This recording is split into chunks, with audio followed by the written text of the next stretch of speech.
Hello friends, நீங்களும் அரசு வேலையில் சேர ஆசைப்படுறீங்களா? இல்லைன்னா ஏற்கனவே மத்திய அரசு ஊழியலாக இருக்கீங்களா? அப்போ இந்த ஒரு நிமிஷம் உங்களுக்காக தான். அரசு வேலையில் சேர்ந்தால் வருஷம் சம்பளம் ஏறிக்கிட்டே இருக்கும், பதவி உயர்வு தானாக வந்துடும்னு நினச்சிட்டு இருக்கீங்களா? நிஜம் வேற மாதிரி இருக்குங்க. ஏன்னா போன தடவை வந்த 7வது ஊதியக்குழு சம்பள உயர்வு பற்றி ஒரு முக்கியமான விஷயத்த சொல்லியிருக்காங்க. என்ன தெரியுமா? சம்பள உயர்வும் சரி, பதவி உயர்வும் சரி, அது தானாக கிடைக்காது. ஏன் இப்படி ஒரு முடிவு? ஒழுங்காக வேலை செய்யாதவங்களுக்கு ஒரு அலர்ட் கொடுக்கத்தான். இனிமேல் உங்கள் வேலையில் நீங்கள் எப்படி பெர்ஃபார்ம் பண்ணுறீங்கன்னு பார்த்து தான் சம்பள உயர்வு கிடைக்கும். 7வது ஊதியக்குழு சம்பள உயர்வை பற்றி என்னெல்லாம் சொல்லிச்சுன்னு தெரிஞ்சுக்கணுமா?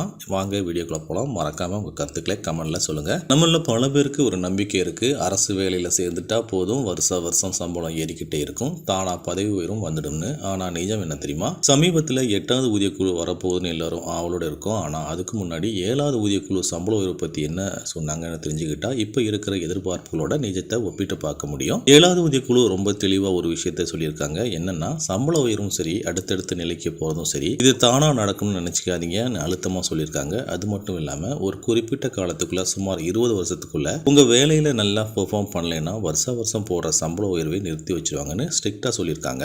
ஏன் இப்படி ஒரு கடுமையான முடிவுனா, சில அரசு ஊழியர்கள் வேலை கிடைச்சிருச்சு இல்ல, இனிமே என்ன பண்ணா என்னன்னு கொஞ்சம் சோம்பேறியா இல்லைன்னா சரியா வேலை செய்யாம இருக்காங்கன்னு 7வது ஊதியக்குழு நினைக்குது. இதனால ஒழுங்கா வேலை செய்யாதவங்களுக்கு ஒரு அலர்ட் கொடுக்கணும்னு, அவங்க நல்லா வேலை செய்ய வைக்கணும்னு இந்த முறையை கொண்டு வந்திருக்காங்க. இதை ஒரு தண்டனை நினைச்சுக்காதீங்க.